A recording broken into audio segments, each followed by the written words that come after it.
Hello, hello. Welcome to Lofo's Lounge, episode 8.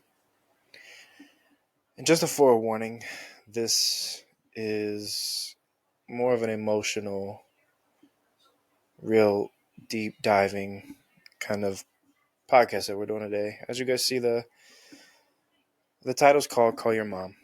And I'm sure at this point, you guys have all heard Noah Kahan's song, Call Your Mom. And it really, really touched me deep, emotionally, connection. And if you guys haven't really listened to the song, I suggest you pause this and go listen to the song before kind of diving and listening to this. But first off, I want to say thank you guys. Thank you guys for being here. Thank you guys for listening to the ones that are consistently in here. And if you're new here, thank you for joining. Thank you for tuning in. So let's get straight to it. So I did pull up the lyrics of Call Your Mom. And the basis of the song is being there for somebody when they can't be there for themselves. And I think I've briefly touched in on it. I've briefly kind of dug into it in previous podcasts or TikToks that I've posted. Um, at one point, I had a best friend. His name was Zach. And some of you may know, some of you may not. But he committed suicide. So when somebody that close to you kind of goes through that and they lose their lives or they take their lives, um, it's obviously hard to deal with. It took years for me to finally be at peace with it. But for a while, I was at a very low point. I was at a point in my life where I blamed myself for every single thing. And I did need that person to be there for me. And I really didn't have that person. So fast forward to where we are now. The song touched me because he describes being there for that person when they can't be there for themselves. And I've dealt with a lot of cases in that point now where I have people on my TikToks reach out to me. They're like, I'm at a low point in my life. How do I deal with this? And I am dealing with this. Can you give me advice? And it's full life circle because I didn't have that person. So now I know how to be there for somebody who's going through those low points. And when I pull up the lyrics, it really touches deep. The first sentence, the first set of lyrics, it says, "Oh, you're spiraling again." And when you deal with depression, you deal with things that you're going through that are tough times. Um, it's kind of always in phases. You go through phases of happy, you go through phases of sad, you go through phases of really, really being down. And depression is not just something that you can shake off easily. It's not something that you can like, oh, I'm not happy today or I'm happy today. It's gone forever. Um, until you go through therapy until you go through a life-changing event, it's going to be consistently there with you. It's more of subsiding it and kind of learning how to deal with it rather than getting it away completely. And I've been in those low points, and when my best friend ended up taking his life, I dealt with those low points myself. I dealt with daily and emotional, overwhelming feelings, and we are getting to a society where, in a country, I guess, to where we all feel those low points. I sit with people that I know regularly that are my friends. I sit with people that I don't know, and everybody has a story, and everybody has a low point in their life that they're either going through now or they've been through, and it sticks with them.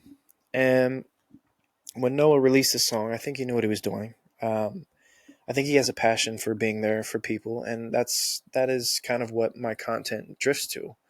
I always tell people I love them. I always tell people that they are cared for, that if they don't have anybody, then they can rely on me. And I do mean that stuff when I talk about it. Um, because at one point I felt like I wasn't there for the person that needed the most. That was my best friend. So after that event, that whatever happened, I made a promise to myself and to him that I would do my best to give people a smile, to give people that comfort that they needed. And to this day, I still reach out to people. I still reach out to friends. I receive messages that are not what most people want to deal with, but it's something that I'm passionate about dealing with. I'd rather get a message about somebody who's having a bad day, simple, all the way up to the biggest event in their lives, than to read an article, than to read a text message saying that this person is no longer with us. And if you've had that situation in your life to where you've received that text or you've read that article, it's very emotional in many aspects. It's hard to deal with. It's hard to understand. It's hard to comprehend, especially when if you haven't talked to that person or if you haven't really given your final goodbyes. It's shocking, and that's why this song is very important. So scrolling down the lyrics, he says, "Don't let this darkness fool you. All lights turned off can be turned on," and that is powerful in itself. Um, and there's a reason why I got the lights dim now. It's dark. It's you go through these times where life is freaking terrible. You lose a job, you lose a loved one, you lose money, you go through stress, and at the time when you're in it, it can be so easy to think like life sucks, life is terrible. I don't even as much as thinking I don't want to be here. And we go through such dramatic like emotions when these big things happen to us that some people can't control it to where they let those thoughts take over. And he says all lights turned off can be turned on. So if you're in this dark place, if you're in this dark area, you're in this dark feelings, the light that's turned off can always be turned on.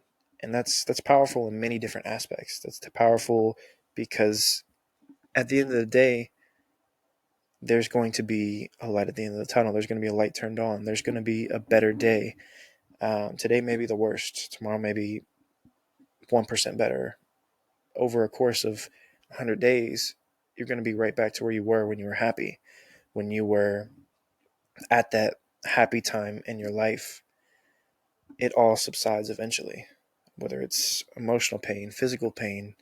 Um, it's a little bit easier to deal with physical pain because a doctor can sit there and tell you, oh, in 6 months, your knee surgery will be completely better. We don't really have a timetable of our emotions. And mental professionals will tell you that every single person is different. And same with health professionals. A 6 month surgery can be 6 months healing for some person, can be 8 months or a year for some people, depending on their bodies. Our bodies is almost the same thing as our mind. Our mind cannot be determined through every single person. Yeah, we can give a relative experience. Somebody dealt with a breakup, they're over in 2 weeks. Somebody dealt with a heartbreak, it took them 2 years to get over. But we just got to learn to deal with these dark times and know that it will get better at the end of the day. It will get better eventually.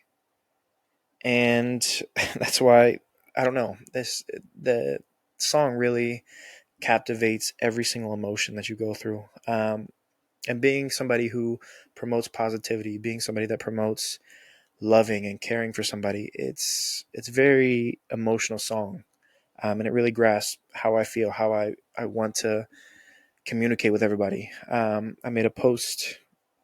It's probably been a couple weeks now about myself, and I may seem positive, I may seem like a happy person, but at the end of the day, I go through these things too. Um, I went through a series of where people were judging my content, where people were just bashing it, sending me messages like, "Oh, you really don't mean this. You're just using this for attention." And it's really like when you start receiving in abundance that type of negativity, it can impact you. It can detour you from what you want to do. And for about a week, or 2 weeks, I really let it get to me. But you gotta know yourself, know what makes you happy, know what brings that happiness to you, and helping people is really my passion. Um, if I can change one person's life in this life that I've lived, then I find it success. If I can change 50, 100,000, 10,000 lives, whether it be small or big, that's my passion. That's what I follow. And I posted that negativity in the comments.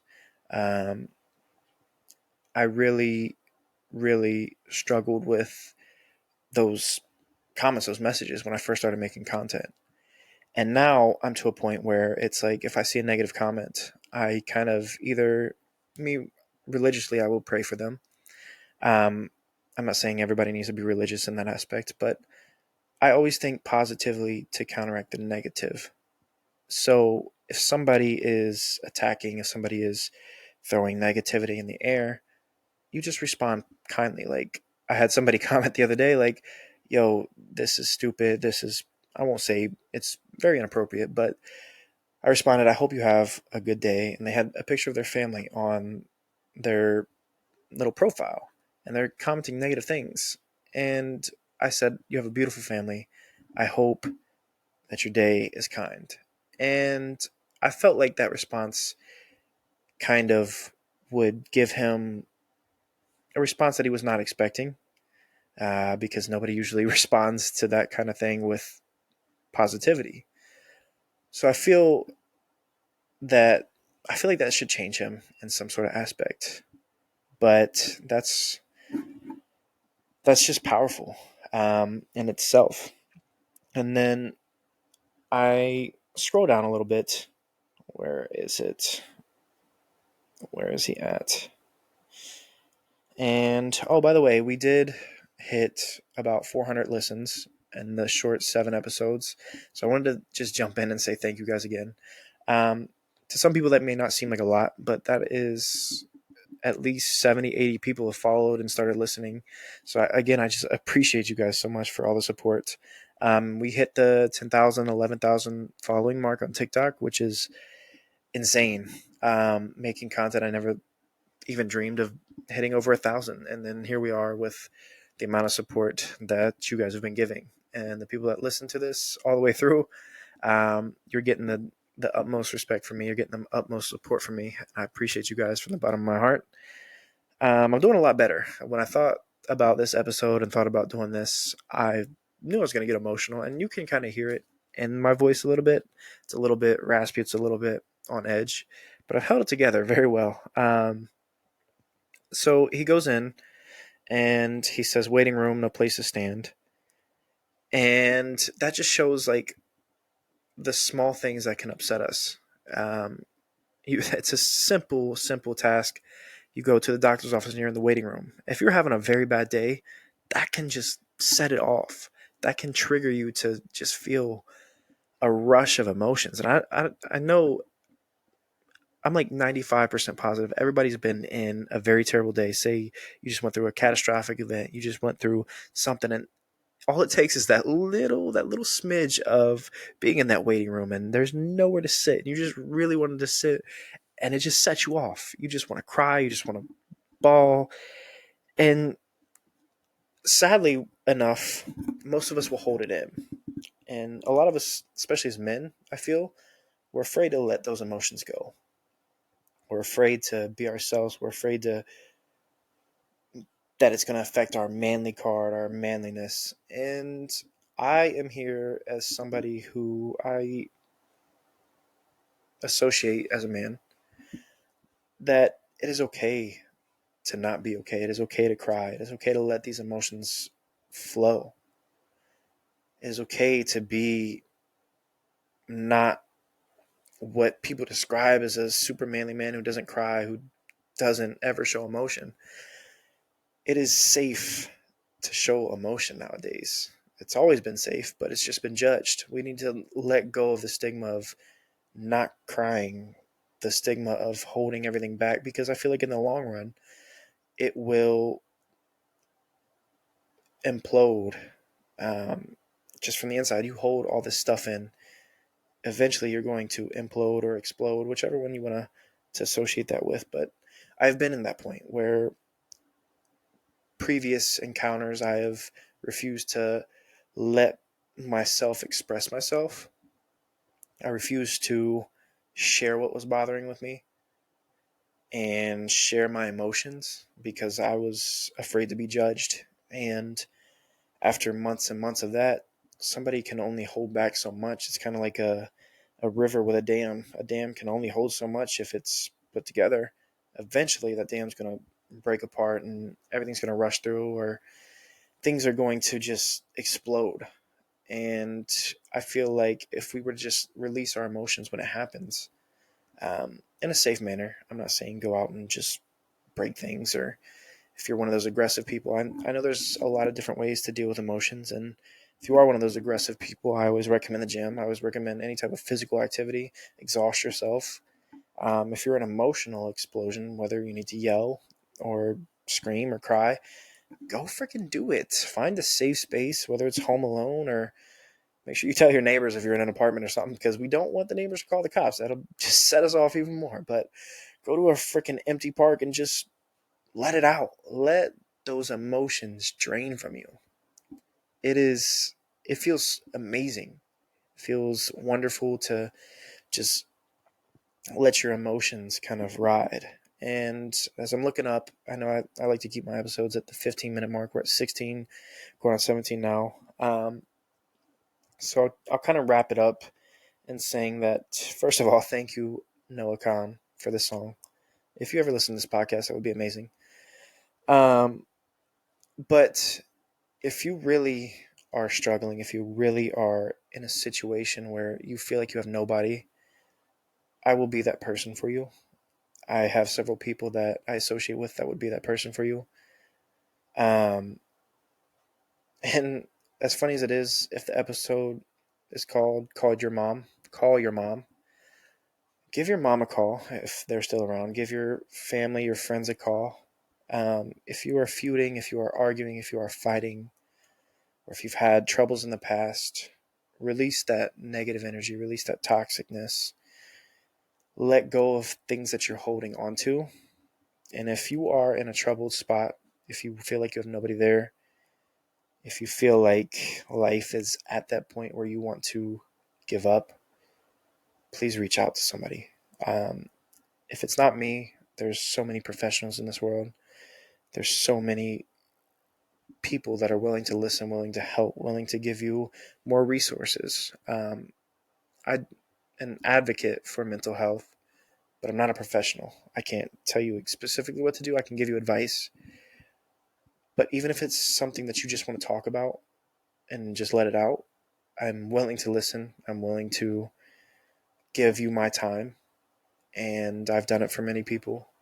And I'll continue to do it until the day that I am out of this world. It's my passion. It's my dream to become a professional. And that's something that I'm looking forward to. So I will end this episode there. Thank you guys again for being here. Thank you guys for tuning in. I love you all. And I look forward to the next episode.